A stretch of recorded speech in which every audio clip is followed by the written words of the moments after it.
morning, Kuya. Good morning, Kuya. Good morning, Kuya! Morning, Kuya. Good morning, Kuya! Good morning, Kuya. Morning, Kuya! Hi, Kuya! Morning, Kuya! Good morning! La la la la. Hi, good morning, Kuya. It's a Monday, first day of the week, September 19, 2016, and it's 5:07 in the morning. Mga kailangan po gumising, first day of classes. Sa mga iba-ibang chikiting, Dapat gumising na. Gumising na. Pero bago ang lahat, syempre. Oo. We will start our day with the morning question. Yan. Kasi may mga pagkakataon sa buhay natin na tayo ay nalalagay sa isang sitwasyon na tayo ay natutukso. At may mga pagkakataon, hoy makinig kayo! At may mga pagkakataon naman na itong tukso na to ay nalalabanan natin for a time, pero mas madalas, di ba, ay hindi natin to nalalabanan or we give in to that temptation, which is also masama, hindi to mabuti para sa atin, sa ating mga karelasyon or ating pamilya at ganun din sa mata ng Panginoon. So ngayon, napakagandang tanong ito, no? Paano natin, ano ang dapat nating gawin kung pag tayo po ay natukso? Paano po natin ito maiiwasan o lalabanan? Sasagutin po yan ni Brother Eli Soriano sa Banal na Kasulatan dito po sa ating Biblically Speaking.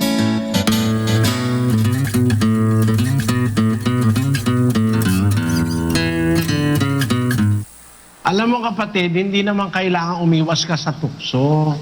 Ang kailangan, magtiis ka sa tukso. Kahit na yung tukso, 1 inch lang ang layo sa'yo, pwede rin yun, magtiis ka lang. Di ba yun ang nakasulat? Mapalad ang tao na nagtitiis ng tukso. 1:12 ng Santiago Sislus. Mapalad ang taong nagtitiis ng tukso. Habang marami ang tukso, mas mapalad ka. Kailan? Kung titiisin mo. Ang ibig sabihin nun, kaya maraming tukso sa paligid mo, gustong-gusto kang makuha ni Satanas. Ibig sabihin nun, meron kang potensyal na ikaw ay sa Diyos, kaya dumadami ang tukso para madala ka ni Satanas. Kaya sabi naman ng Diyos, mapalad ka kung magtitiis ka ng tukso. Bakit mapalad ka pag titiisin mo? Tuloy Sislus. Sapagkat pagkasubok sa kanya, siya'y tatanggap ng putong ng buhay na ipinangako ng Panginoon sa mga nagsisiibig sa kanya. Yun ang magiging daan para maligtas ka eh. Bawat tuksong matiis mo, parang isang kapirasong ginto, kapirasong brilyante, diamante, nagagawa ng putong, yung korona ng buhay para sa'yo. Sapagkat siya'y tatanggap ng putong ng buhay pagka nasubok siya, na tinitiis niya yung tukso, yun gagawa ng putong ng buhay para sa'yo. At yung pag dumadating ang tukso, ang tiwala ng nating magkakapatid, kung talagang sa Diyos tayo, yung sinasabi sa unang Korinto 10:13, pakibasa mo Sislus. Hindi dumating sa inyo ang anumang tukso, kundi yaong matitiis ng tao. Datapwat tapat ang Diyos na hindi niya itutulot na kayo'y tuksuhin ng higit sa inyong makakaya. Kundi kalakip din ng tukso ay gagawin naman ang paraan ng pag-ilag upang ito'y inyong matiis. Ayun, ang dadating lang naman na tukso sa'yo, kung ikaw ay lingkod ng Diyos, yung tuksong matitiis mo. Kaya pag sinabi mo, hindi ko matiis ginagawa mo sinungaling ang Diyos pagka ganon. Kasi hindi papayag ang Diyos na dumating yung tukso higit sa iyong matitiis. At kahalinsabay nung pagdating ng tukso, dadating din naman ang paraan ng pag-ilag. Gagawa ang Diyos ng way out or escape out. Makikita mo yung exit. Di ba ganon? Makikita mo yung exit, malaki. Ayun ang exit. Kaya lang yung iba, nakikita yung exit, nagbubulag-bulagan sa exit dahil masarap yung tukso. Ang tukso kasi masarap eh. Hindi naman manunok si Satanas na ipapanukso sa'yo. Halimbawa, babae, ipapanukso sa'yo yung kantad ng tigyaw at mabaho hininga, hindi gagamitin sa'yo yun. Ang gagamitin sa'yo, mabango, sexy, mga magandang ngumiti, magandang mata, yun ang gagamitin sa'yo. Pero matitiis mo yun. Knowing na anak ka ng Diyos, tinutukso ka lang ng kaaway para ka makuha. Pag alam mo yon, magkakaroon ka ng determination na labanan yung tukso.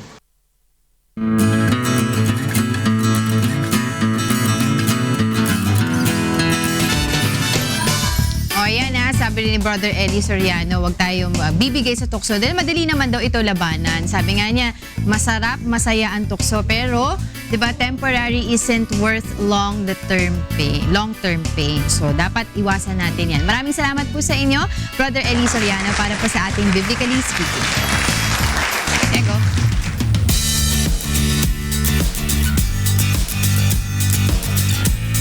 Oh, it's an energy quick meal morning. Oh, it's a Monday morning quick meal. Last week po, ano po? Pechay Pechay Bagyo Bagyo po kami. Yes. This week naman, Sayote. Sayote. anong sayote?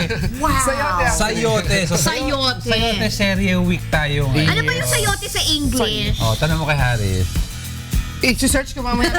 Sheyotes. O, Cheyot. Sheyotes. So, Sheyotes. kaya nga, hindi lang alam ni Haris, baka feeling niya English siya mali. Oo, pero yun yung English nun. Oo. Kala ko pa naman matatalino kayo. Nag-practice na dapat si Haris kasi pabiyahe na yan eh. Oo, iwan niya tayo. Gagawin na yung biyahe. Sige. Okay. Ano ba recipe this morning? Siyempre, we have our sayote. Okay. Anong recipe? Buttered sayote. Oo nga. Okay. Sayote. Kailangan natin ng carrots. And meron din tayong onion. May garlic tayo. And we have butter. Salt and pepper. Pepper. Yun po ang ingredients ng atin na Simple. buttered sayote. Yes. Alright. Ano po ang procedure nito? Sige. Kailangan natin ng hot pan.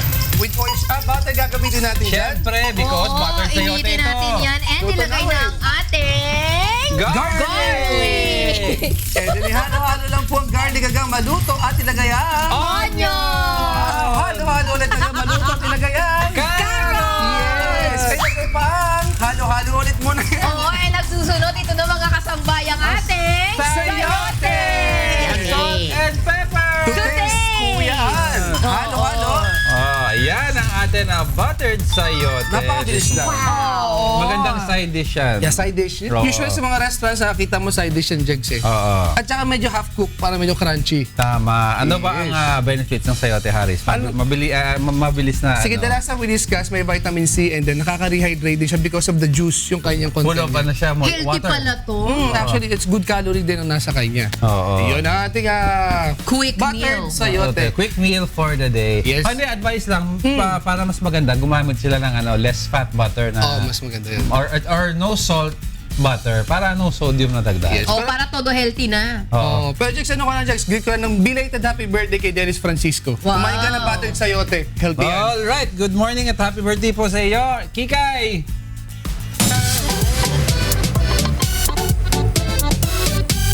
Good morning, Kuya, at good morning sa inyong lahat, mga kasangbahay. Ako si Kikay at nagbabalik ako dito sa Kalayaan Market in Makati City upang ibalita sa inyo magkano na nga ba ang presyo ng ating mga manok ngayon. O ha, ngayon kasama natin itong si Ate Malu upang balitaan tayo magkano na nga ba ang mga presyo nito ngayon. Ang isang buo na manok ngayon ay pumapatak sa presyong 135 pesos per kilo. Kung gusto nyo ng chicken legs at chicken wings, ito ay parehong pumapatak sa presyong 150 pesos per kilo. Habang ang chicken breast naman, mga kasangbahay, ay pumapatak sa presyong 150 pesos per kilo. Ang atay ng manok ay pumapatak sa presyong 140 pesos per kilo. And syempre mga kasangbahay, kung gusto nyo naman ng backbone ng chicken, ito ay pumapatak sa presyong 90 pesos per kilo. Para sa ating mga kasangbahay na gustong-gusto yung leeg ng chicken, aba baka magalala, meron din sila niyan at ito ay naghahalaga sa presyong 90 pesos per kilo. At dahil pinulakan tayo mga kasangbahay ni Ate Malu kung magkano ang kanyang mga manok na binibenta dito sa Kalayaan Market, bibigyan natin siya ng gift pack mula sa Good Morning Kuya at 4 Directions Ads. Maraming salamat, Ate! Thank you! O ayan mga kasangbahay, kasangbahay, ngayon alam nyo na ang presyo ng ating mga manok. Pero wait lang, meron akong tip sa inyo. Dahil I'm sure na paborito nyo to at lagi nyong binibili. Unang-una ha, dapat yung bibili nyo, kulay krema ito ha, yung mamuti-muti yung kulay. Ayan, no? Medyo tisay. And mga kasangbahay, dapat walang discoloration dahil kapag walang discoloration, fresh pa ito. Ayan mga kasangbahay, ngayon alam nyo na ang presyo ng mga manok at ang aking market tip. Ako si Kikay at ito ang Palengke Price Watch dito lang sa Good Morning, Kuya! Okay mga kasangbahay, ngayon alam nyo na ang presyo ng ating mga manok dyan sa Kalayaan Market at yan po ay hatid sa inyo ng 4 Directions Ads at sila po ay matatagpuan sa Unit G15A, Regalia Park Tower, P. Tuazon Street, Corner Ed sa Cubao, Quezon City. At maaari nyo rin po silang makontak sa 334-8047 at ayan, iangat pa natin ng kaunti. Oo. Ayan, meron pa silang 0936481110 at 4409420. Maraming salamat po muli sa 4 Directions Ads. Alright, and of course, good morning, Kuya. Would like to thank Fatrol. Ayaw mo bang tumaba? Ayaw! Go with the power of 500. Go with the power of Fatrol and live it. Take care of your liver with Live It. Available at all leading drugstores nationwide. And good morning, Kuya. Would also like to thank New Moms. Maging bidang nanay sa New Moms Malunggay. OsteoGuard, tulong iwas osteoarthritis sa OsteoGuard. Go, galaw! Wow! La la la la. Welcome back po sa Good Morning Kuya. It's now 5:22 in the morning. And of course, mga iba tulog pa pero dito po sa GMK, punong-puno na kami ng energy. Tayo gising na gising na. Oo, pero pagdating ng lunch, tulog muna tayo agad. Power nap naman tayo, Oh, power James. nap. Hindi, pero bago ang lahat, syempre kanina nag-quick meal tayo. Nagpayo tayo ng mga recipes na mabibili. Ngayon naman kailangan natin maging healthy. Yes, kailangan naging healthy sa atin na health Healthy guru lifestyle. na si Haris Acero para sa atin healthy lifestyle.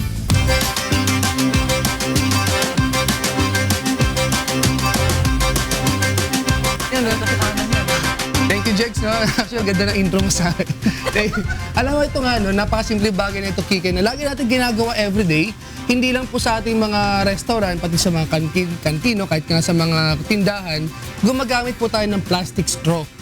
Siyempre, kapag inom tayo ng mga soft drinks, ng mga juice, may plastic straw na ginagamit. Pero alam niyo po ba, napakarami po mga negative effect po ang plastic straw sa ating katawan. Hindi lang po sa katawan, na una-una sa environment po natin, especially po sa ating karagatan. So alam niyo po ba na 500 million disposable straws are used each day? Maging 500. Kaya po ito po, pag napakarami po nito, hindi po ito nare-recycle, hindi po siya accepted po para mai-recycle. And also, dahil po dyan, mahihirapan po yung ating karagatan para tunawin ito kasi nga po hindi siya biodegradable. Saka, Haris, nag-uusap kami ni Erica. Kawawa naman, no? Iinom ka mula sa straw. Ba't di na lang sa baso? Sa Kasi sa straw, konti lang ang kailaman eh. Ng tubig, no? Kaya kasi di ba kahit sa mga soft drinks, hirap ka naman yung komedya sosyal, komedya Hindi ano. na-gets ni Haris. Sige, mamaya explain mo sa akin. Pero alam mo, totoo yung sabi mo no, regarding dun sa plastic with the environment, ang tagal niya mag-melt. At saka ano yun 500 million each day. Each day. At enough, kaya yung i-fill yung isang 127 school buses every day. Oh, wow. Sa dami ng straw na ginagamit natin. Diba? So O di mag paper straw. meron na yung paper straw, diba? At saka yung consumable, Yes, yung may plastic, yung pwede kainin. pwedeng kainin. So imagine anong magiging buhay ng ating mga whales, ng ating mga isda sa karagatan, di ba? And now, of course, ito rin ay, ito Kikay, no? Kahit hindi ka naninigarilyo, yung lips mo ay pwede din palang para maging lips ng mga naninigarilyo. Yung parang matanda mangitim-ngitim. na mangitim na parang wrinkled siya. Kasi nga ito daw yung effect ng chemicals na nandun sa plastic natin. Hindi lang yung ating lips, pati din yung ating ngipin. So kung maputi ang ngipin mo, later on, para ka na rin nagkakape. Kasi nga dahil yung kulay, nagkakaroon siya ng stain, all because again, with the chemicals present doon sa ating straw. Kasi nga, Jex, no, minsan nagkakaroon siya ng direct contact doon sa ngipin din natin. And the last time, I think you mentioned na may pores, no? Yung at nandun yung mga chemicals, nagre-reside doon yung ating mga chemicals. And also, they make you fart. Napapalabas ka ng hangin sa likod o pasintabi po, napapautot po kayo because of doon sa mga content na ininom po natin, nagmi-mix po yan doon po sa chemicals po sa ating straw, which is nagkakaroon ng chemical reaction po sa ating tiyan and produces gas at yun nga po, no, napapa-fart po tayo. So, parang napakasimpleng bagay lang po na ito, mga kasambay. Pero ito po yung marami pong pwede maidulot po. Hindi maganda po, hindi lang sa katawan po natin, again po, para rin po sa ating kalikasan. Kaya maganda yung proposal nila ngayon, yung mga gumagamit na ng mga paper straw, at least biodegradable po yan. At less man yung chemicals niya, impact niya. yung toxins niya sa ating katawan at saka sa ating environment. Now, let's help our bodies, hindi lang yung pati kalikasan, by avoiding the use of these Sa plastic kanya, straws. naalala ko noon, yung daddy ko nag-alternative medicine. Yung daily use pala ng plastic straw, ang impact sa katawan is on a weekly basis. Weekly Yung mga basis. iba kasi nga na poison sa contaminants, over time, by years Yes, ang yes. impact. Pero ang plastic pala sa katawan is weekly. Weekly. So, Ano yung nangyayari sa dad mo nung nangyayari? hindi, syempre he had cancer, so nag-alternative medicine siya, which helped him a lot. Pero kahit siya pinagbawal from a plastic glass, sa mineral Yes. water, mula sa... Pati mga spoons, bawal lahat, fork. yung plastic spoon, lahat yan.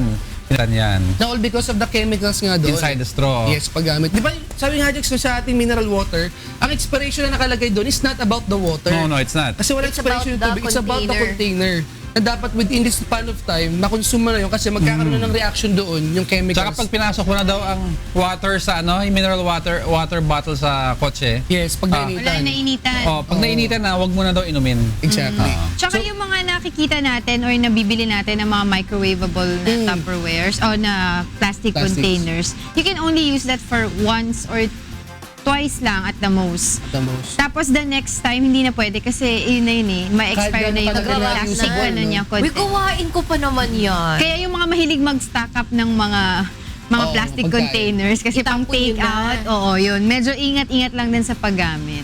So, simpleng bagay po yung makasambay, but then if you wanna be health conscious, which is dapat po health conscious po tayo, let's avoid, starting from now on, yung paggamit natin ng plastic. If we cannot avoid, then somehow let's just lessen it para at least yung mga chemicals at side effects sa katawan po natin ay maiwasan po. Let's all do our part. Yes. Tama, James. Okay, maraming salamat, Harry. Yes, Kong Erin. Okay, sa mga nagmamaneho po at si Harry, si Diego yan, nagmamaneho yan. No? Pagdating sa intersection, sino ba may right of way? Sino nauna? Sino na una or right-hand side?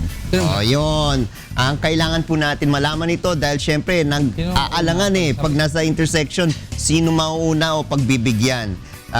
Panoorin po natin ito sa Manibela.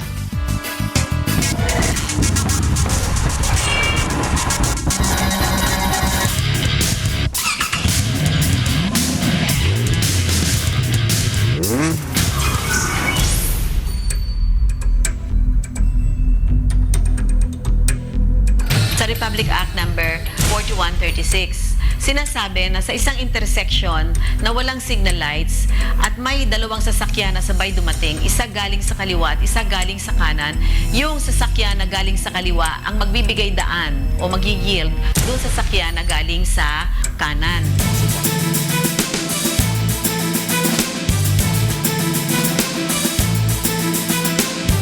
Ang may right of way sa isang emergency situation palagi ay yung emergency vehicle. So kahit na nandun ka na sa kalsada, pagbibigyan mo na mauna yung emergency vehicles katulad ng bumbero or yung mga fire trucks natin at yung ating mga patrol cars ng kapulisan, lalo na pag sila ay in hot pursuit. At isa pa, kung halimbawa yung nasa kaliwa ay galing sa secondary road, yung mga nandoon na sa main road, yun ang dapat nilang pagbigyan ng daan. Sila ang magbibigay ng way. Dahil ang may right of way ay yung mga nauna na doon sa main road kesa doon sa manangagaling sa secondary road.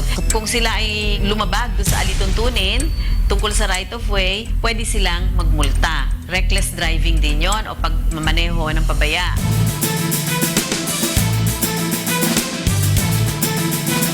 Paggamit ng kalsada natin ay may kaikibat na pribilehyo yan. Para sa driver, pribilehyo ng pagmamaneho. Kaya ang pribilehyo ito ay pwedeng bawiin sa iyo ng Land Transportation Office kung ikaw ay nakita na pabaya o reckless driver.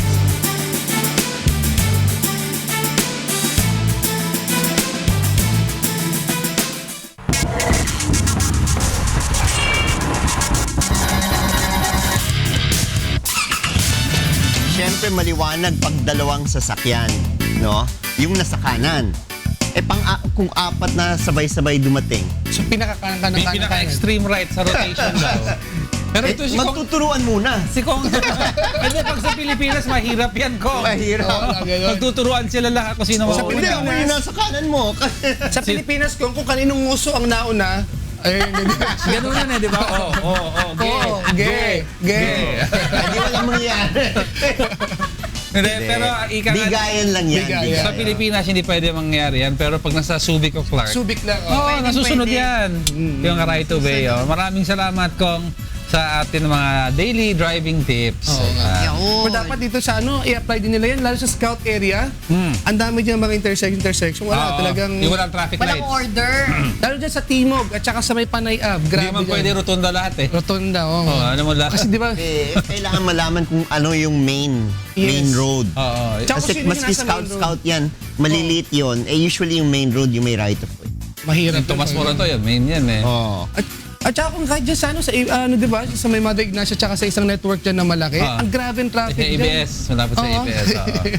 Sa oras Ayan. sa oras sa biyahe natin dyan. Ay nako. Tsaka yung pinakamagandang payo sa lahat na kalmado lang tayo sa daan. no? Dapat chillax lang. Huwag makipag-away sa daan. Huwag mo sasakyan yung init ng trapiko. Oo, ayan. Okay, thank you. Ako naman, Oh. ikonsulta mo. Ay, ikaw? Ayun. Okay, wala sa akin. Nahuli ako eh. Okay.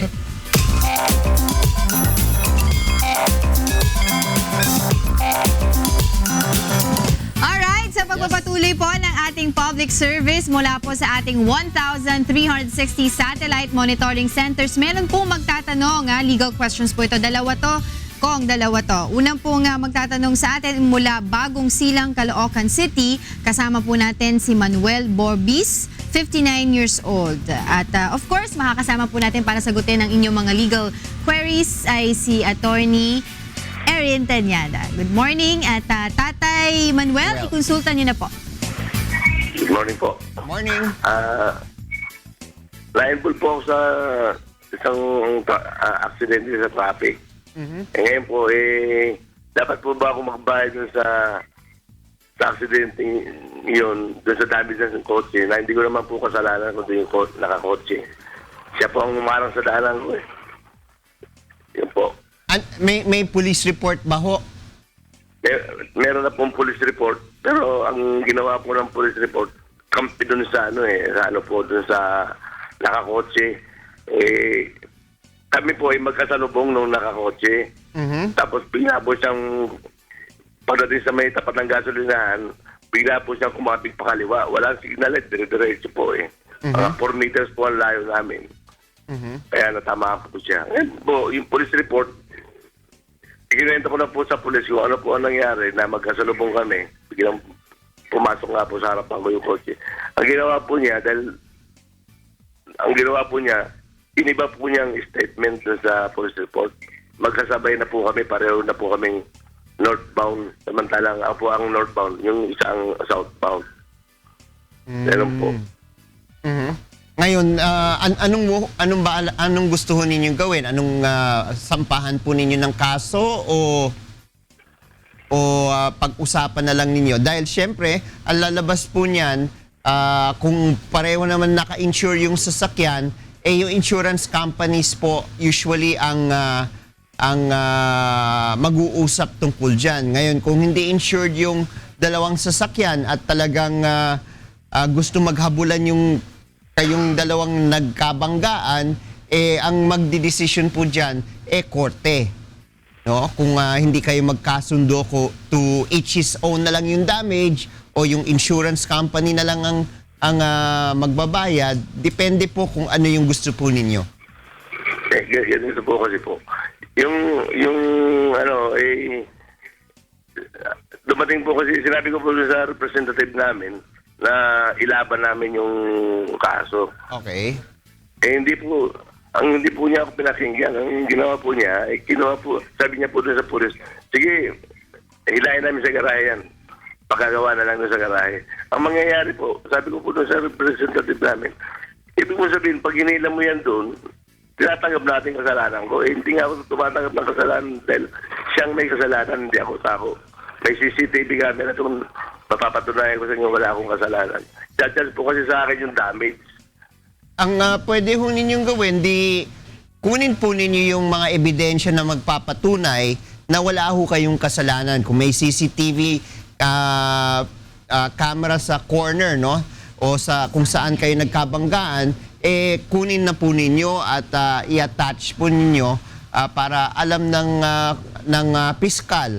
Dahil dadaan po yan damage to property po yan. So dadaan po yan sa either most probably kung aabulin po ninyo yung kabilang sasakyan, criminal case through tort, no?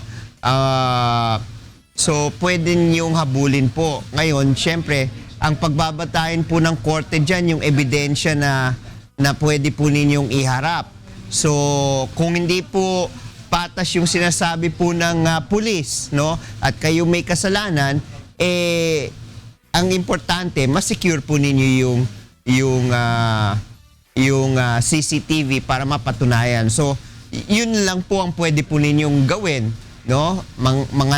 Makakuha po kayo ng mga ebidensya, manghalap po kayo ng mga ebidensya na magpapatunay na wala kayong kasalanan at isang pa po ninyo yung kaso. Dahil kung hindi, kung yung representative po ninyo ay mismo sabi, sa garahe na lang ninyo gagawin yung sasakyan, syempre, kayo mapeperwisyo dahil babawasan kayo ng sweldo niyan. So, ito yung dapat po ninyong gawin para mapatunayan na wala kayong kasalanan. Opo. Meron na po akong yung picture ng aksidente. Tapos, hindi nga ako nagbigay ng sketch yung police. Ako na lang ang gumawa ng sketch dun sa kung ano nangyari dun sa kalsada. Tapos humihingi po ako nakikusap ako dun sa may building kasi private po yung may-ari ng CCTV. Hindi raw po ako authorized para bigyan, sabi sa akin. Well, kasi ang lumalabas po dyan, korte po, no? Ang pwedeng magpautos na i-release yung CCTV. Ngayon, ang kailangan, i-request na lang po ninyo sa management kung pwede niyang wag burahin yung video para at least makita po ng korte kung sino ba talaga ang may kasalanan na aksidente. Okay po? Apo. Marami po salamat. Salamat po. Alright, maraming salamat po sa inyo kay Mang Manuel Bobis ng Bagong Silang, Caloocan City. Kung meron pa tayong isa pang legal question, mula naman po ito sa Caloocan pa rin. Ito naman ay si Janicio Oledan. Ang kanyang katanungan ay, ito po, humihingi po ako ng legal advice tungkol sa pamangkin ng misis ko. Kasalukuyang nakakulong na 6 na taon na dahil sa alleged gang rape. Ongoing po yung hearing. Nung July, namatay na po ang legal counsel ng accused. Nag-hearing nitong August, sabi ng judge, napansin niyang 6 years na ang kaso. Sinabihan po ang akusado na aminin na lang nila. Tama po ba yun, attorney? Hindi tama yun. Kung talagang naniniwala po kayo na wala kayong kasalanan, wag ninyong aminin dahil kayo mapuperwisyo. Ang hinahabol rin kasi po ng mga judges, matapos lahat to, pababain yung mga caseload po nila. Bakit kayo papayag kung wala naman po kayong kasalanan? So, ang payo po ninyo, ituloy po ninyo yung kaso, no? Kung naniniwala po kayo na wala kayong kasalanan. Ayan, narinig mo yan. I'm sure nanonood sa atin itong si Janicio Oledan ng Caloocan City. Ang payo po sa inyo ni Attorney Erin Tanyada ay ituloy ang kaso, tuloy ang laban. Kung talaga po hindi kayo, ay wala po kayong kasalanan, ay wala pong dahilan para po kayo ay umamin. Yan, maraming salamat. Of course, kay Attorney ko, ang Erin Tanyada sa pagsagot ng mga legal questions natin this morning. Ito po ang ating ikonsulta mo mula sa 1,360 satellite monitoring centers. Doon po sa mga nanonood sa atin, all over the world, live via live streaming, of course dito sa ating sa UHF, ay feel free po kung kayo po ay may mga katanungan patungkol sa legal man o pangkalusugan, may mga doktor at abogado po tayo dito present sa Good Morning Kuya para po sagutin ang inyong mga katanungan. Maraming mangyayari ngayong araw. May Senate hearing on the Freedom of Information, first hearing. Mamayang umaga, ang chair ng committee ay si Senator Grace po. At mamayang sa House, yung unang hearing on drugs, no? Yung mga testigong ihaharap yata Oo, this is supposedly against Senator Laila Laila de Lima. So, telenovela uli yan. Aabangan natin yan. Oo, Ano ba natin yan? I-air Hindi, natin live, no? So, But I'm sure we will have reports we'll on have that. news reports that. So ang FOI will be covered hopefully by Joyce Balancho. Sa House naman, on the hearing on drugs, that would be Nel Maribaho. Interesting. Interesting. Oh, may guest tayo. Oo, sino? Walang sumundo? Wala. Si Monica siguro. Alright, sige.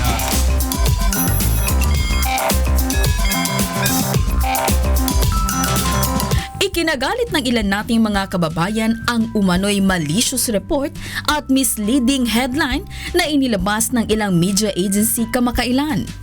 Dahil nagdudulot ng di pagkakaintindihan at maling nosyon patungkol sa kasalukuyang Pangulo.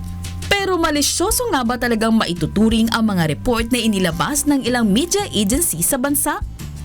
Paano nga ba masasabing misleading ang headline at malicious ang isang ulat? Yan ang ipaliliwanag ng ekspertong ating makakasama ngayong umaga. Good morning! Kasama po natin si Wilson. May dalang pandesal. Bago siya mag-umusal. Kumila ka agad. Kunin mo Thank you, na. Sir Wilson. Habang kami ay nag-uusap, no? Alam naman po natin, si Wilson ay columnist, no? Sa Philippine Star, no? At syempre, isa sa mga kailangan po natin pag-ingatan, Wilson, ay yung mga malicious headlines. Yes. Or reporting, no? Or mga inaccurate na reports. Paano po natin magagawa yan? minsan, sa tingin ko yung mga media, hindi naman exactly malicious ang intent. Minsan, sa tingin ko, minsan baka kulang sa training, some of them. Baka nagkamali.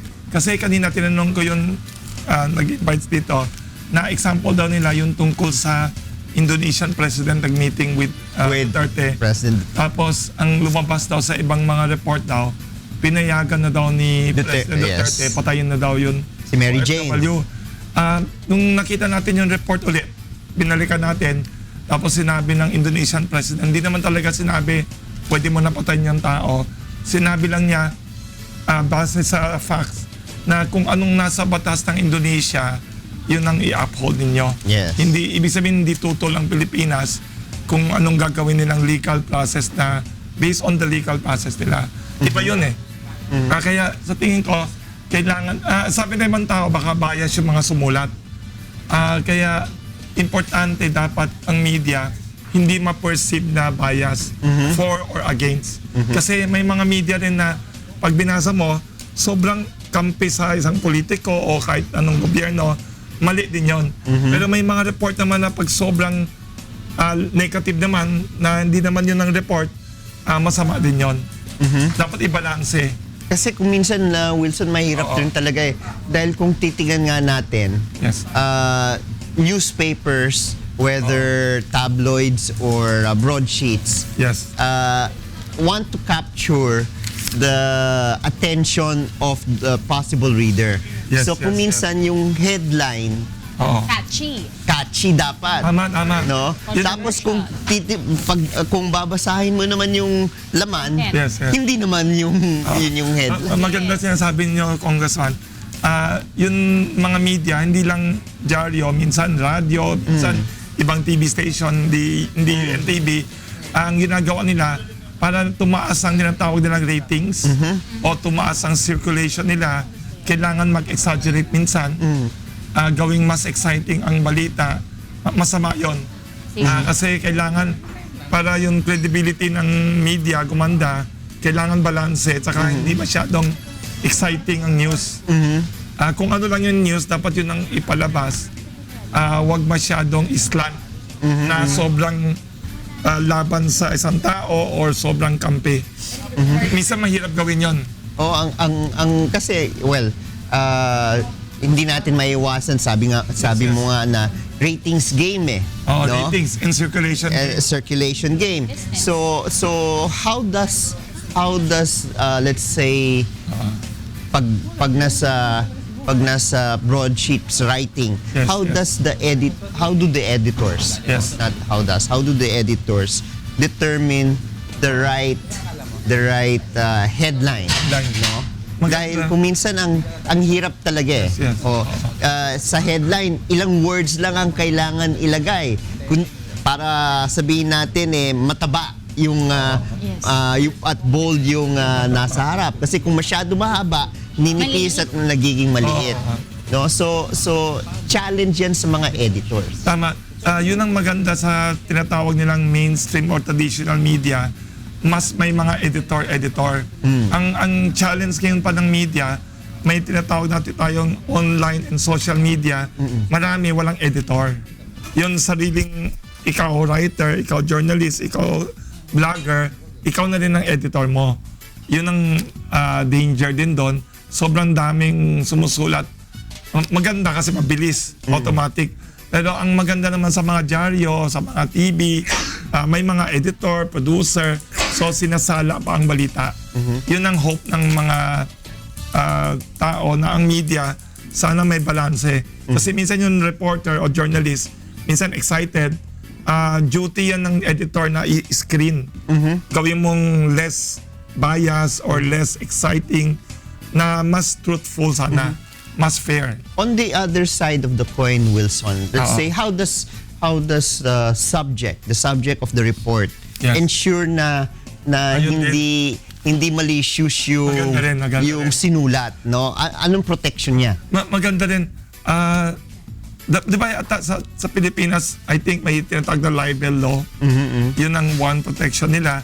Pero more important siguro, yung mga subject ng mga news, kailangan maging klaro din minsan. Kasi minsan magsalita, baka kung hindi kompleto or hindi binibigyan ng information ng media na kompleto lahat, minsan magkakamali din ng media. What I've noticed now, Yes.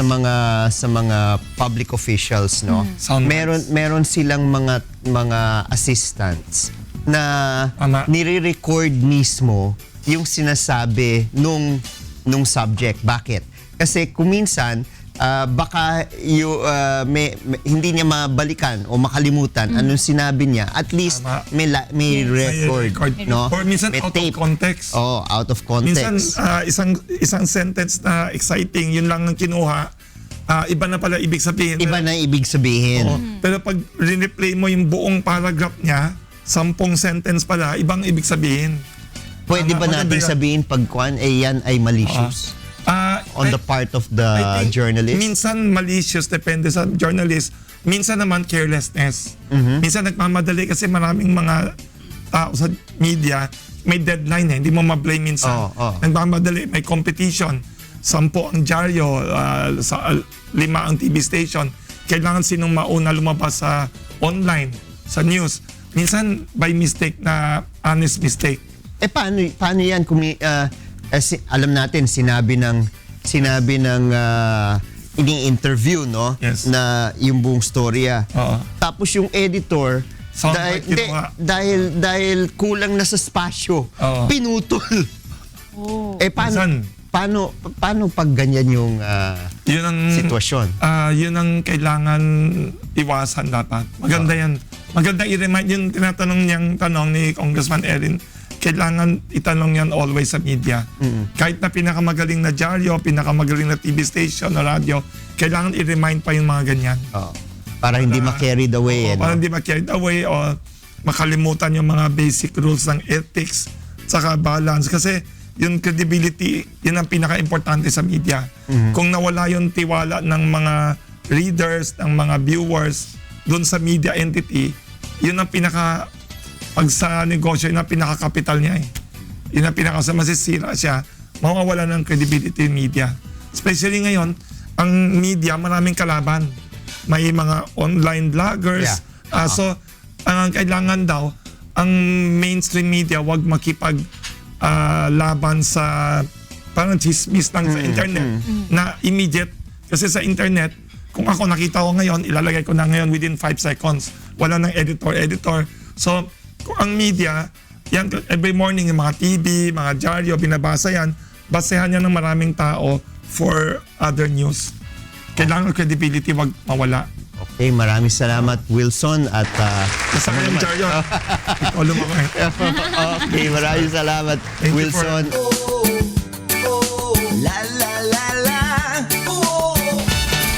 Hi! Welcome back to Good Morning, Kuya. Ang saya-saya naman. Okay, sino ba ang guest natin, Erica? Oo, may guest tayo ngayong umaga para sa ating... Wala. Promo. Wala. Good morning! Para sa ating wala. Good morning po! May mga bisita ako at sa mga mahilig sa art, baka kilala nyo na sila. Of course, kasama natin si Ms. Tess Rayos, the Art Fair Director, and Danny Rayos, ang overall curator of Manila Art. Ay, good morning. Upo po tayo. Dito na lang po kayo, sir and ma'am. Sure. Si Angel, I heard, fan ba na Manila Art? Last year, nandun tayo SM Aura eh. Yeah. And then it's going to be at SM Aura, pero Is it this year, again? diba? I have the tickets already. venue. Yeah. Ayan. So pag-uusapan natin yung mga different activities ng Manila Art. But before that, kasi this coming October pala, ay ang Museum and Galleries Month, ano? Yes. So apparently, nag-celebrate pala talaga tayo ng mga ganitong mga artful things. But ano po yung mga activities na in line dito sa mangyayari nga po na Museum and Galleries Month? Yeah, one of the major activity actually is the biggest is the Manila Art, which is an exhibition of Filipino art Okay. in SM Aura in October 6 to 9. So this will be joined by 27 galleries, selected galleries. We vetted them so that they have their own exposition na talagang magma-marvel ka sa ganda. Actually, this is a flagship project of Yeah. NCCA. Kaya this is a big thing for NCCA as well. Para lang po sa mga hindi pa masyado nakakaalam tungkol sa Manila Art, Yes, can you yes. give us a brief background lang po? Ano po ba ang Manila Art? Bakit ito nabuo? At ano po ang layunin nito? Okay. Manila Art started in 2009. Ang mga nagbuo nito ay mga galleries na accredited ng NCCA, and it's called BAGO. It's called Bona Fide Art Galleries Organization. And with the advocacy of telling all the people that, hey, we have a distinct art, we want to show the world that we have Filipino art. Aside from art appreciation, gustong ipakita ng BAGO at saka ng NCCA na we have a lot of creative Filipinos. We want to show the world that we have a distinct art. And this year nga, our theme is ushering in a new golden age of Philippine art. Yan ang aming tema ngayon because in the previous years we always have this theme, no? But this year, because in the previous, in different era, meron mga, they claim as their golden age, during the time of when the Spanish introduced the art here in form of religious, they claim that to be a golden age as well. And then during the time of the 19th century, the group of Amorsolo, Edades, yung mga national artists natin during that time, that was also a golden age of Filipino art. And this year we're ushering a new golden age of Filipino art. Kasi parang ito yung we have a breed of new talent who are daring, experimenting, and they are all geniuses. I haven't been to any of the shows po or the exhibits po.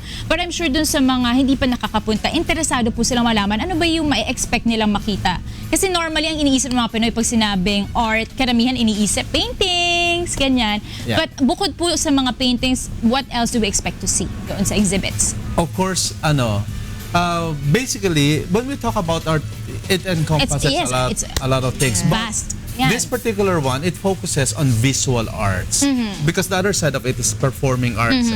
So the visual arts, yeah, you're right, painting and sculpture and anything that, by the senses, by visually. So, ang hina-highlight namin dito ay mga Walking art tours namin. The activities will be, aside from the actual exhibition, we have a walking art tour. What is that, ma'am? we invited children, high school students, Okay. public high school students to come over from Taguig. Okay. Because we did it last year and it was so successful. So we're doing it again this year. And we invited around 1,000 students Ang dami. to come over. Oo. By batch naman ang pasok nila. Yes. And then we invited resource people to tour them and show them the exhibition. So, ipapakilala sa kanila the different forms of arts, the style and all. And if it's possible also, ginagawa namin, gusto namin na sila ay ma-connect doon sa art pieces. So there will be highlights. And then, ituturo yan sa kanila. Tapos, we'll see. Kasi from last year, they were able to connect with the art pieces. Oh, so that's there was a debriefing after the art tour so that we know if they learned a lot or whatever.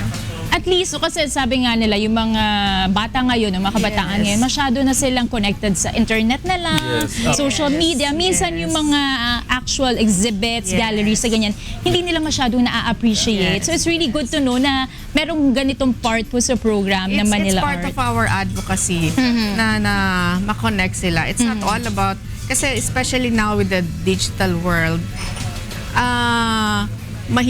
konti na lang ang what is this, yung attention span ng mga bata, Yes, no? totoo. So with this exposition and with the tour, they will learn about the language of arts, paano nag-express ang mga artists on what's happening now through the art, using the art as a form of expression of themselves. So pero last year, based on our experience, na-connect nila eh. Very successful naman. Successful siya, very. It's going Yes, sir. back to basic Yeah. Yung Yeah. art appreciation 101. Yes. That's how we would like to so that we started with students and there are so many among us, we would like to break that barrier of saying, alam nyo, art is only for elite people Yun lang din yung Yes. concept Mga ng Pilipino, tao. ganyan mag-isip. When we talk about art, it's only for the rich and elite people. No, it's not. Yes. Art is for everybody.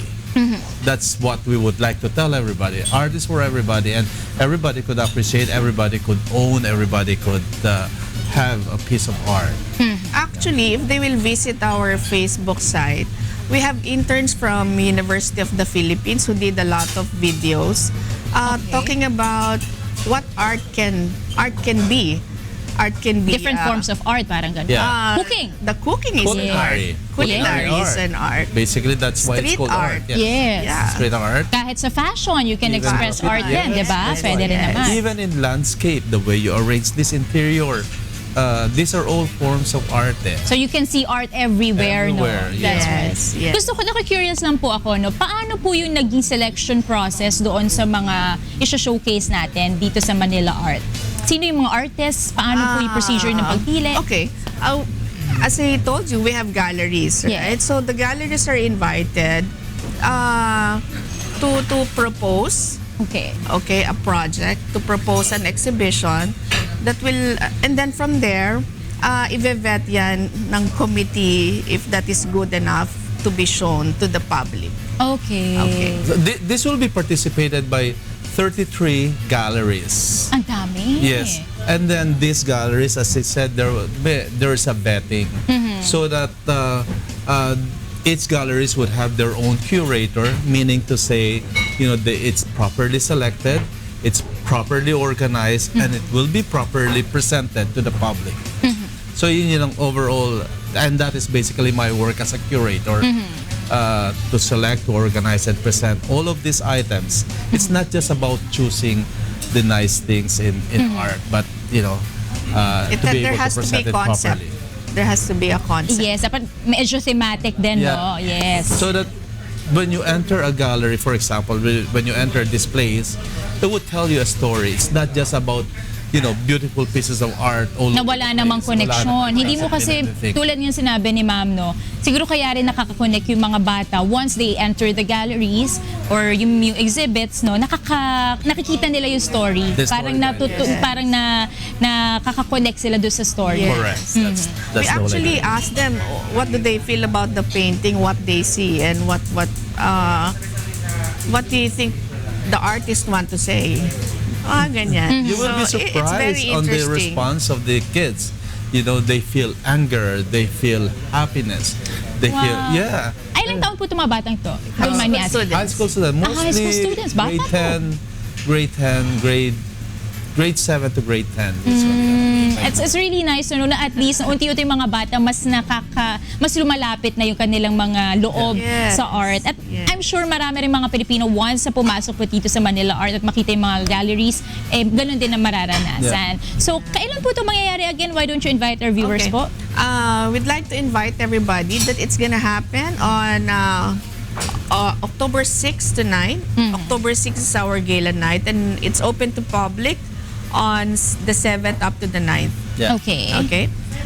You can also come over. We'll have Digong's Cafe there. Digong's Cafe. Digong's Cafe, Ano meron din mga favorite bang pagkain natin, Presidente? We are serving the Sona menu. The Sona menu. Wow! For the gala night. So, sa mga na-curious kung anong kinain ng mga tao na Sona, yun, matitikman nila. Yeah. Come and enjoy the Come and Digong's enjoy. Cafe. Digong's Cafe. Ay, parang gusto ko tikman yan. Titikman ko yung mga paboritong pagkain ng ating Presidente. Yeah. Thank you so much. Again, this will happen on October 6 to 9, no? And sa mga... yes, we'll try to come po. And of course, we want to see the different galleries din po. Yes. May website po ba tayo for other details? It's manilart.org. www.manila.org. Visit us. Yeah. Alright. And then we also have a Facebook page. Oh, go ahead po. Ano po? Yeah. So, Manila Art Facebook Just type page. in Manila Art, Just type in search. Manila Art and you'll see our Facebook. Ayan. Yeah. Sige po. Para sa mga other details, bibisita na lang kami sa inyong Facebook. Of At course, i-add namin kayo sa Facebook, ma'am and sir. Thank you to NCCA, by the way. Okay. Yeah. Thank you so much, Ms. Tess Reyes, the Art Fair Thank you very Director. much, Monica. And of course, Mr. Danny Reyes Del Sol, ang overall curator of Manila Art. Thank you. See you po. Thank you so Thank you so Thank you, much. thank you. Maraming salamat. Ngayon, mag-workout tayo ng ating mga minds para mawala ang stress. Atin na word for the day. Yan. At ang stress. Wala. Direct.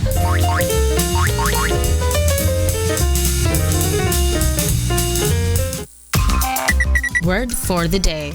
Dissemble. Verb.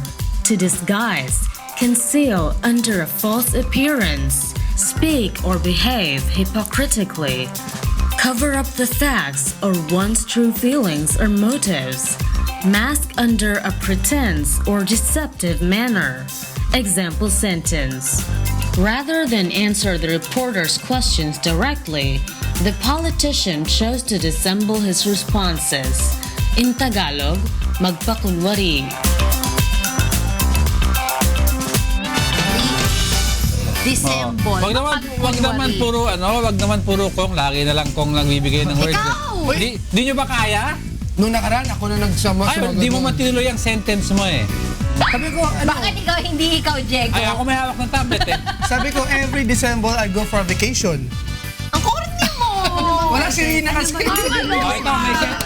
Ito may sentence ako. Ito may sentence ako. Ayan. Sige.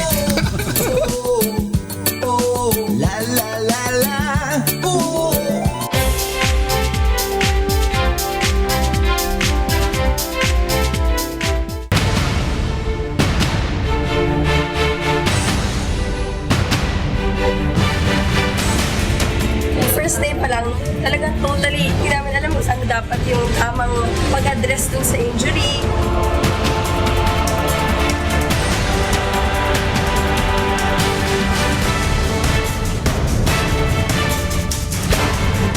After the training, confident na kami na kahit mag-isa kami, alam namin kung sinong unahin, anong gagawin.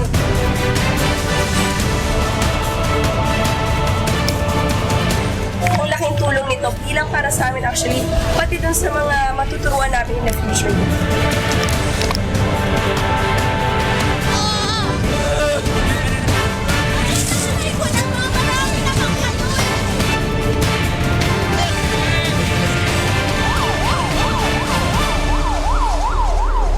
Talia Javier, trained rescuer and news anchor, UNTV News and Rescue.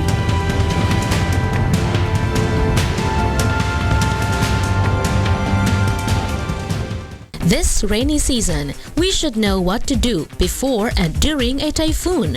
Repair or reinforce parts of your house that may be damaged by the storm. Trim tree branches that could be blown away or may get caught between electricity lines. Do not go out of your house unless necessary. If you get caught in the storm while outside the house, find a temporary shelter away from billboards and electricity lines. Monitor for weather updates and advisories in case you need to evacuate. Knowing what to do before and during a typhoon will help to keep you and your family safe. A safety reminder from UNTV, your public service channel. Mapapanood na sa bago nitong oras ang paborito niyong newscast sa tanghali. Mula alas 11:30 ng umaga hanggang alas 12:30 ng tanghali, sasahimpapawid ang bagong C-News. Mga balita sa iba't ibang dako ng mundo, saan mang direksyon. Shakiran la anak kan kaderan. Causato del terremoto in Italia. Panpalit na panlaunan. Que custou ao Brasil a sua linha de crédito. UNTV News and Rescue, Melbourne, Australia. Ano man ang wika, maihahatid ang balita. Kasama si Flor Perez, Rolly Lacay Gonzalo, Wayla Soriano at William Theo. C-News, may balita saan mang panig ng daigdig.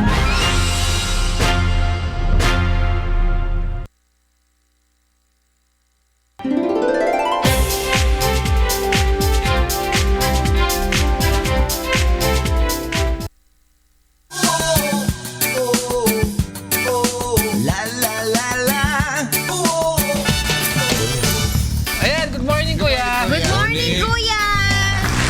Oh, Kuya, trabaho ka na daw. Ayan na, para sa iyo yan. Para sa ngayon lang kami magkikita ulit nito. Hi. Camera. Biskita tayo. Hi, how are you? How are you? Good morning. Hi, sir. Good morning!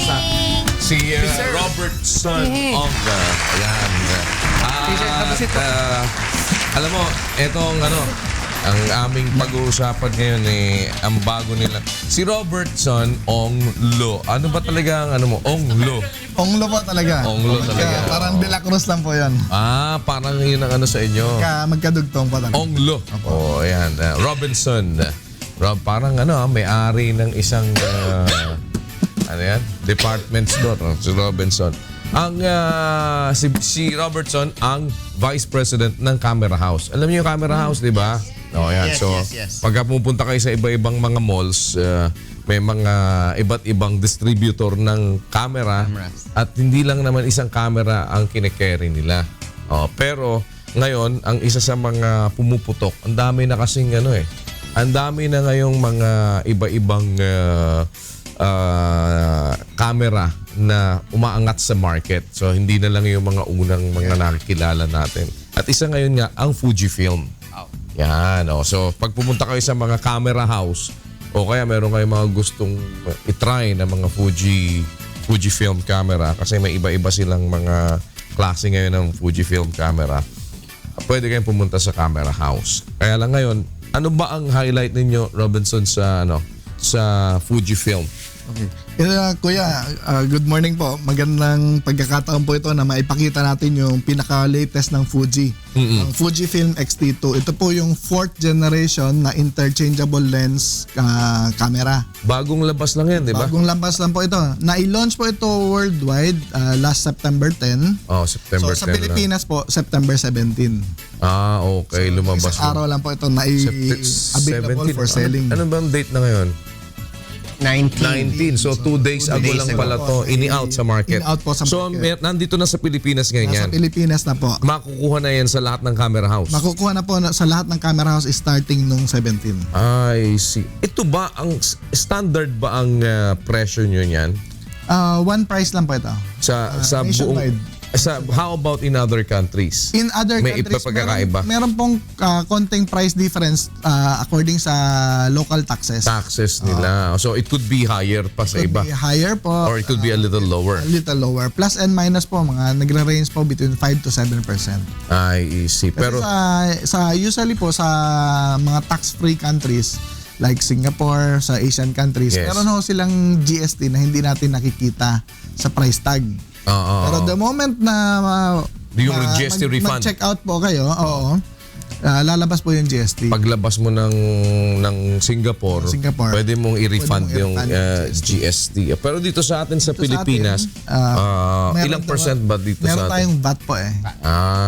Ayun. VAT natin yung medyo nakakataas na. So, ito yung lumabas. Ano ang kaibahan nito? Ito ba full frame camera ba to? Hindi po. APS-C po yung camera. Anong ibig sabihin ng APS-C? Yung full frame po natin, kung sinasabi po natin full frame, kasi ang pinaka-basis po natin ay yung lumang camera. Yung 35mm Yung 35mm na lumang camera na ito po yung tinatawag na full frame. Yan. So yung frame size natin ay 35mm. Okay. Pero dahil po sa napakahirap gawin ng sensor na 35mm at napakamahal, so nag-result po sila sa paggamit ng APS-C which is 24mm. So mas maliit po siya ng konti. So yung 24mm na APS-C ay katumbas na halos ng full frame. Katumbas na halos po ng full frame. Meron lang pong cropping sa lente. So sa lens tayo magkakaroon ng advanced. Ang pang-ilan nito sa mga top of the line ninyo ngayon? Sa ngayon po sa Fujifilm, ito po yung top of the line nila. I see. So ito ang top of the line ngayon. Okay, ng Fujifilm. So ano naman ang meron yan? Bakit yan ay top of the line? Yung Fuji X-T2. Meron ng X-T1, di ba? Meron po X-T1. So anong kaibahan ng X-T1 sa X-T2? Puro improvements po yan, kuya. Okay. Kung noon, ang camera natin ay ganito kalaki, pero nung mag-digital tayo, lumaki. Ganito. So, nahihirapan po yung mga photographers na sabihin na mag-carry nito ng especially matagalan. mga street photographers. Sa coverage, mabigat po masyado. Okay. So, kinreate po yung mirrorless interchangeable lens system camera para po lumiit ulit yung camera. I see. So ito'y halos ka-size na nitong 35mm na negatibong ginagamit. Kung mapapansin po natin, tinanggal po nila yung mirror box. Ito po yung pinaka-mirror box. Okay. So yung camera po, numipis from ganito kakapal, bumalik po siya sa napakanipis. I see. Kung bubuksan po natin yung camera, nawala na yung mirror box. That's why ang tawag po natin mirrorless. Kaya mirrorless na kasi siya. natanggal na po yung box. Ito bulky no? Bulky po masyado. So napakaliit po ng camera. So nagagawa niya yung lahat ng pwedeng magawa ng isang 35mm na SLR camera. Plus, na-improve pa. Okay. So dito po sa camera na ito, ano po yung specialty. So isa po sa mga specialty ay yung kanilang napakabilis na burst rate. May burst rate. So ilang frames per second yan? 11 frames po ito. 11 frames per second. So pagkalabit po nyo, 11 frames na yan. 11 frames po yon. So isa pa po sa nadagdag na which is dati yung XT1 ilang frames per second? XT1 nasa 6 lang po yan. 6 lang. Ito 11 frames per second. Okay. Tapos ang pinaka-advantage po ng Fujifilm ay yung kanyang imager, yung kanyang sensor. So ang pinaka-problema po ng digital camera ay yung pag low light na. Okay. Maingay na. Medyo... Pag nag-low light na, lumalabas na yung noise. Medyo so, grainy na. Doon na natin sinasabi na, ay, bakit yung picture, maraming dumi. So, yun po yung natural na reaction pag madilim at yung sensor ay nagpupumilit ilabas yung liwanag. Pero dahil po sa advanced technology ng Fujifilm, Yung kanilang sensor po ay nakakapag-produce ng clear na picture at ISO 12,800. Kahit na madilim. Kahit na madilim At po. hindi, yung 12,800 mo na ISO, hindi yung grainy? Hindi po grainy. Malinis pa po. So hindi yung mga balang masyadong ano. Para po sa mga kaibigan natin na gustong ma-imagine ano yung 12,800. Para po yan nasa loob ng sinihan. Okay. Na ang tanging liwanag na binibigay sa iyo ay yung galing sa screen. Okay. So one light system lang. Pero the moment kumuha ka po ng picture, kung ano yung nakikita ng mata natin, yun din po ay nakikita ng sensor. I see. So kung ano tinatanggal yung noise. Mga noise. So kung nakikita mo yung nakikita mo sa mata mo yung medyo maliwanag sa iyo, yun mismo ang lalabas. nakikita po ng lente. Okay. So medyo yun po yung ano pinanggalingan yan sa XT1? Sa XT1 yung ISO niya na-improve double. So isa pa pong highlight nito is yung video. Okay. Kung dati nakukontento tayo sa full HD. 1080. 1080p, ngayon 4K na po siya. So may 4K na 4K din to. na po yung video. 4K video na din siya. So 4K video. So in the hindi naman siya madaling mag-init kasi minsan may yung mga DSLR na camera na may video, pagka ginamit mo ng 30 minutes na dire-diretso, mag-iinit na yun, hihinto. Halos hindi mo na mahawakan yung grip dahil andun yung baterya. So, na-improve na po yun, na tinanggal na po nila yung init dahil nag-include na sila ng heat dissipator sa baterya mismo. I see. So all-in-one na pala halos itong na to dahil may 4K video na siya. 4K na po siya. Tapos yung isa pa po sa improvement nito over XT1 is natitilt na po yung screen. I see. Dati hindi po nagagalaw yung screen. Okay. Ngayon, pwede na magalaw yung screen para sa mga mahirap i-shoot na angles. Pero pwede na mag-selfie, hindi rin. Hindi pa po kaya. Hindi pa. Kasi hanggang ganun na po yung screen. Pero at least gumagalaw na ngayon. Yung dati, dati fix po. Fix lang. Apo. Ngayon, andyan na, gumagalaw na. So, mabilis na gamitin para sa mga hard to shoot na angles. Yes. Ilang megapixel ba yan? 24 megapixel po ito. 24 megapixel na. O yung XT1? 18 lang po yan. 18. Ito 24 na. Alright. So, nag-increase na po, nag-improve na po. Yung image stabilizer, binilt-in na po sa lente. I see. So nakalet na sa lente. Yung handshake po nababawasan. Makakapag-handheld ka na po at below 1/30. Kaya na po mag-handheld. So, 30 ang speed mo? 30 yung speed. Bakit? Dati nag-handheld ako ng 15. Kuya, yung kamay mo. Stable pa po yung kamay mo. Medyo, hindi pwede kay Jerry Panghulan yan dahil may nginig nga kami ni Jerry Panghulan. So ano ang highest speed niyan? Highest speed po, ang highest speed ay 1/8,000. 8,000. Okay. Kaya na ang bullet yan. Almost kaya na po ang bullet. Oo, yung lumalabas na bullet sa Lumalabas na bullet sa dulo ng baril. Sa dulo ng baril. At i-combine natin yung 11 frames per second at 1/8,000. Oo, huli na yan. Pag may swerte, huli na yun. Huli na yan. Pero kuya, dadagdag natin yung word na swerte kasi kailangan yun. Ang tagal ko pong ginawa bago ko mahuli yung isa. Oo, talaga.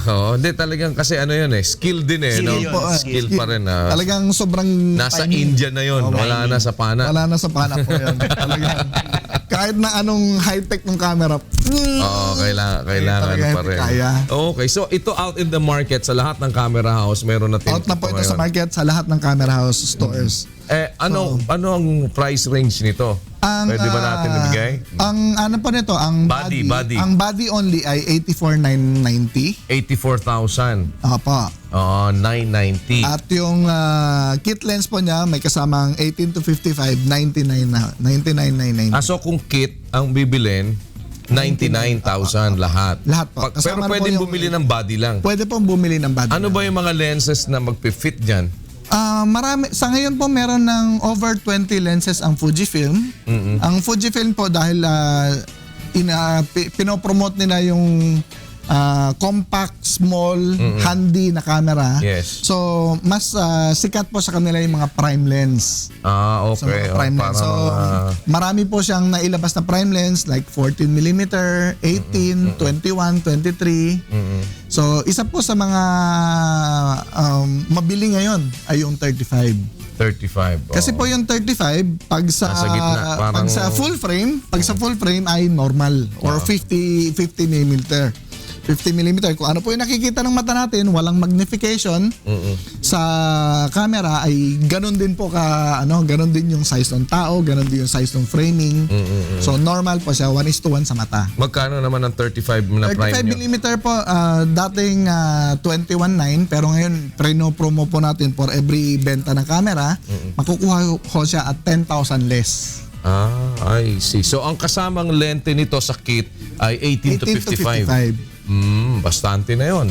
Pwede na po, 18 to 55. Okay na yun, yung So, range na yun. basic yan. Pero isa lang ang lenteng kasama sa kit Isa o lang meron kayong kit na 2 lens kit, dalawa? wala pa po. Wala pa. So, yun po yung ninenegotiate namin sa Fuji, coming Christmas, baka pwedeng dagdagan ng lente. And the Fujifilm ay Japan-made, Japan-made po, Japan-made. I see. So matibay. Pwede ipangalso.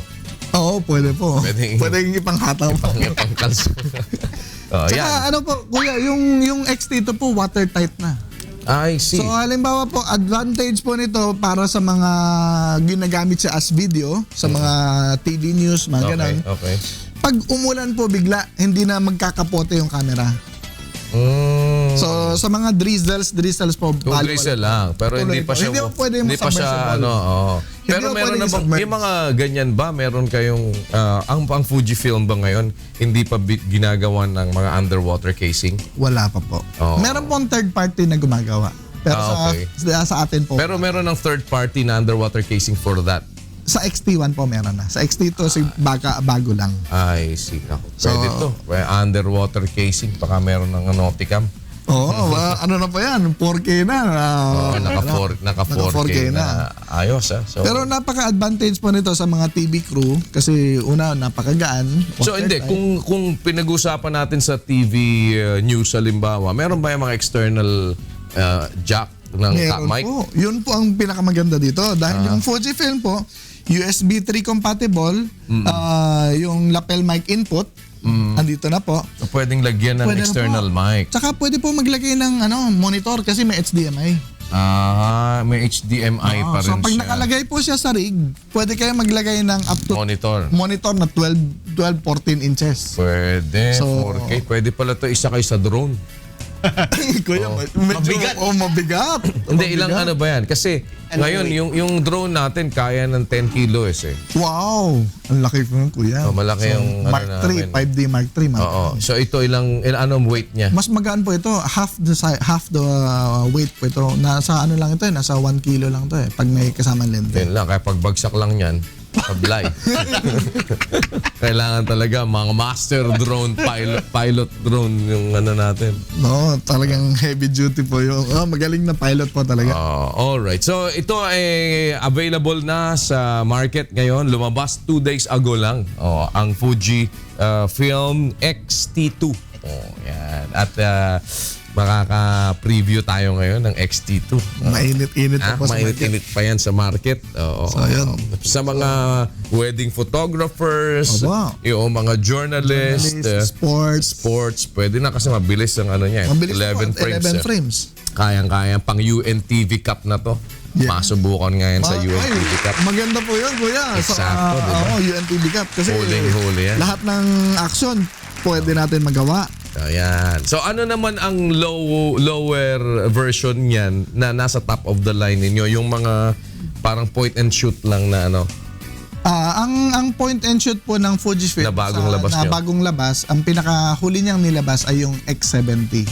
X70. Point and shoot na version siya na fixed lens at 24mm. Pero yung imager niya ay APS-C din. I see. So parang pareho na siya ng pareho po, pero yun po ang madalas gamitin pang high-end selfie. Kasi yung mga- screen nag-flip up po. Okay. So pwede mong i-high-end selfie. Ay, mga maliwanag na. Maliwanag na. Maliit lang yun eh. Maliit lang. X70. Yan, X70. Ayos.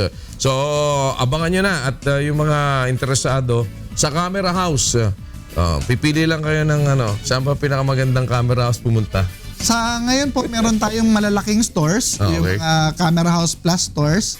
Meron po tayo sa Mega Mall, sa Bonifacio High Street, sa North EDSA, at saka po sa Glorieta 2. Glorieta.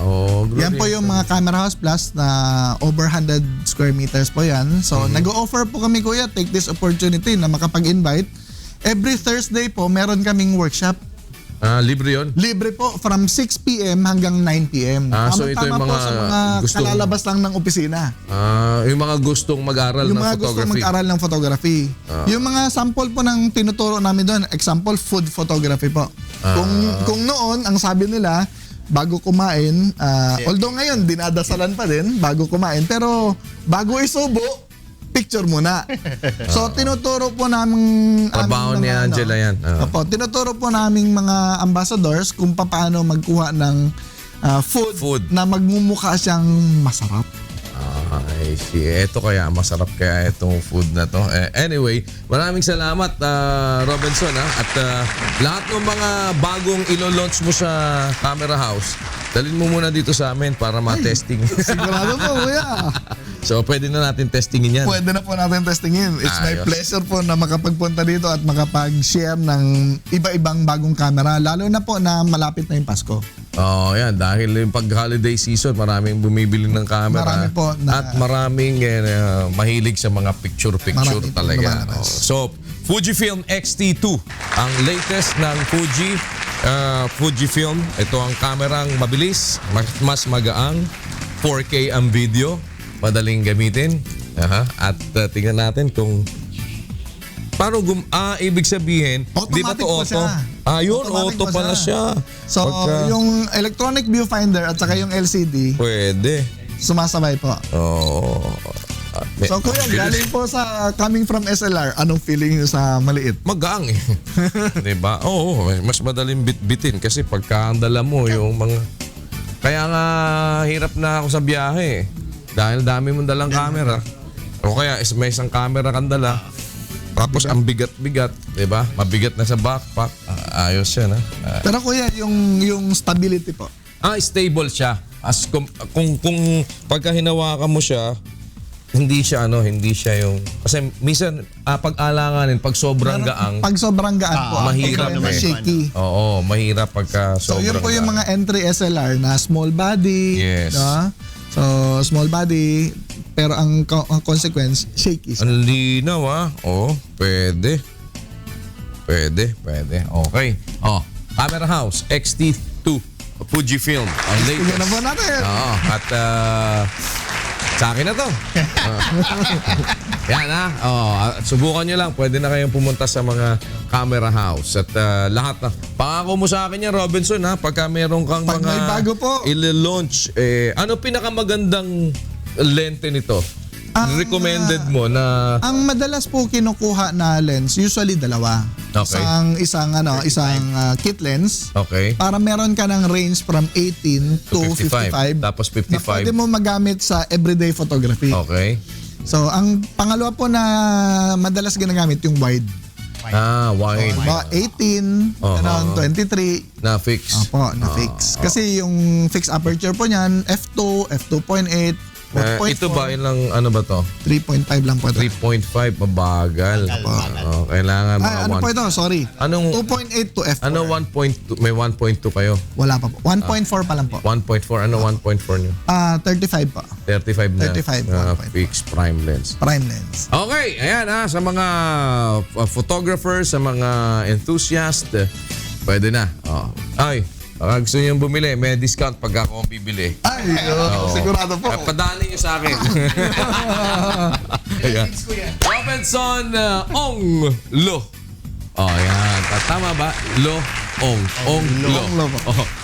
binaligtad eh. No? Vice President po ng Camera House dito sa ating watch nyo natin. Yan, ang Fujifilm X-T2. Meantime, tignan natin kung maganda to sa food.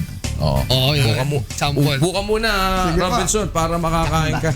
Sampulan natin sa pagkain. Ano ba ang breakfast? Ito, Go! kuya. What's for breakfast?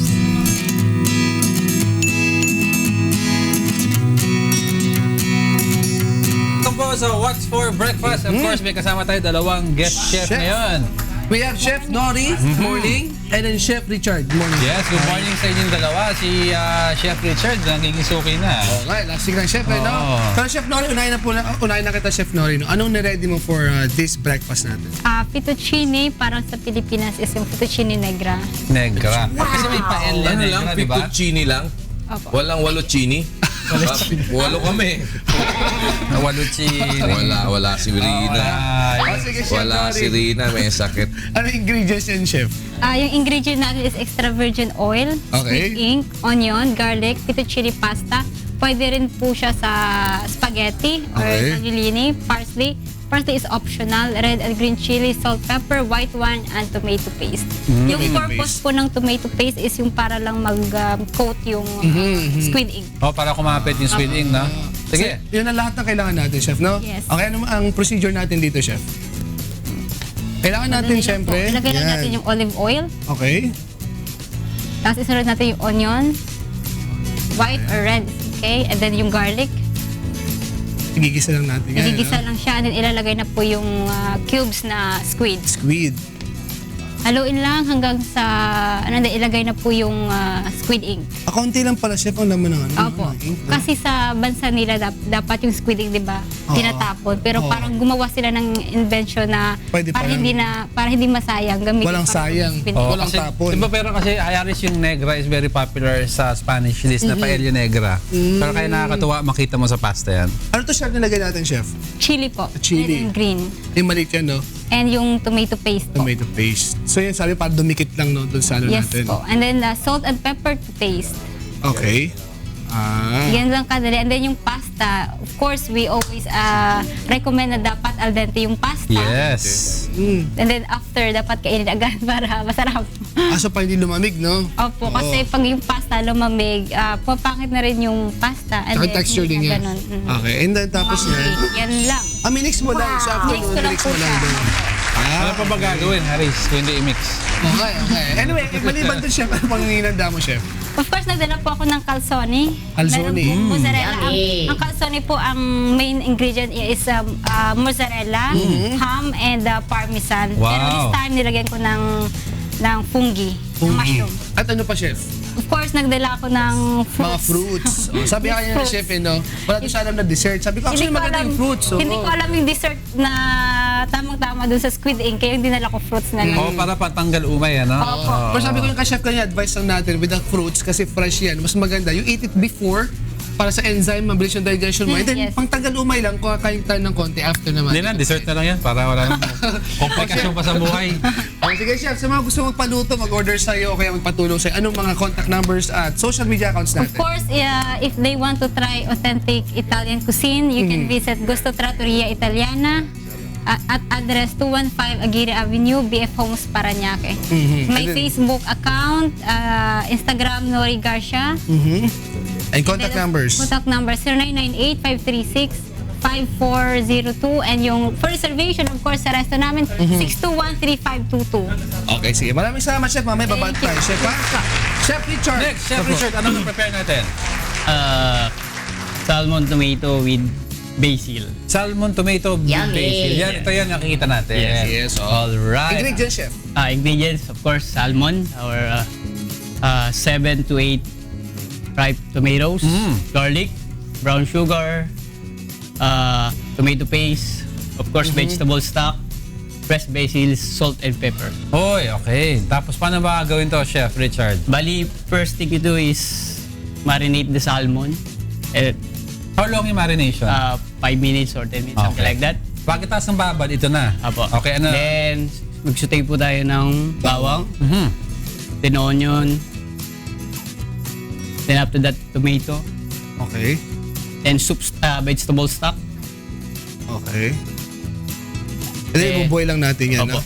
Para ka ng And stew. after that, we can fry the salmon or grilled. In this case, fina-fry natin, ano? Siya So, half-cook lang po siya. Ano, olive oil ba ginamit natin? Opo. Olive oil. Okay. May harina, chef, no? Harina with egg. Okay. So, para hindi po siya dumikit dun sa pan. Tsaka dapat careful sila magluto ng salmon. Because- Pangit ma-overcook. Okay. Madadry talaga, no? Basta pag may nakita silang parang milk na lumalabas sa meat. Okay na yun. Okay na yan. Milk stage tawag doon. And then? Anyway, ito. Balik po tayo sa may soup. Okay. Soup paste, tomato paste. Then after that, brown sugar, salt, and pepper. Andiyan na ba yung isda mo, chef? Yung salmon? Wala pa po. Wala pa. Then toppings na po siya. Toppings na. Okay, ganun pala. Salmon, tomato with basil na ginawa ni Chef Richard So may Sanchez. additional po yan na kung gusto nyo po mag-additional ng side dish. Broccoli. Celery, carrots, bell pepper. Yummy! Kasi healthy rin yung salmon, Haris. May omega-3. Yes. Broccoli, selenium. Yes, tama. Direk, ito yung extra soup natin, chef. Gumawa po ako ng soup na tinuwis ko po siya ng low-fat milk or you can try yogurt plain. At yung isang plate naman natin, chef. Ano yun? Bali nagluto rin po ako ng Japanese gyoza with mixed vegetable salad. Japanese dressing. May mga universal lang dishes natin ngayon eh. No? May Japanese, may Italian tayo eh. Sige, chef. Promote tayo, chef. Bali, you can contact me in a Facebook account at jcgoms007. James Bond, ha? James Bond. And Instagram. my cellphone number, I don't have a Instagram. Cellphone na lang. Cellphone number is 0949 570-6599. Okay. Sige, chef. Diretso mga chef. Yung mga greetings natin, chef. Una po sa lahat, salamat po sa Diyos sa pagkakataong nabigyan po ulit ng pagkakataong bahagi po sa segments ng Good Morning Kuya. Good morning po sa mga kasambahay. Binabati ko po ang Garcia family, si Brad Roel, si Luz, ang Tulyao family, Brad Noel Tulyao, and si Cynthia Tulyao, Leia, Ronnie and Regine. Okay na. Salamat, Chef. Chef Nori, bati naman tayo. Chef Nori. Of course, binabati ko si Chef Donna. If you're watching, hello. Morning. Umuwi ka na. And then, binabati ko po yung tita ko sa Muntinlupa. Nanonood po sila. Hello, Tita Mai, Ate Neng, and Ate Liz. And then, wait, may nagpapabati dito. Okay, kagabi. Okay, binabati ko po yung Girasta family and Rose Balon and Maduro family. Hello for watching. Good morning po sa inyo lahat. Maraming salamat mga chef. Chef Richard again. And Chef Nori for guesting dito sa atin breakfast segment sa Good Morning Kuya. Ang What's for Breakfast. Yes. And of course, maraming salamat po sa Trampoline Park, Functional Fitness, at sa mga sponsors po lahat namin. po ng sponsors ng Good Morning Kuya. Maraming salamat at good morning po sa inyo.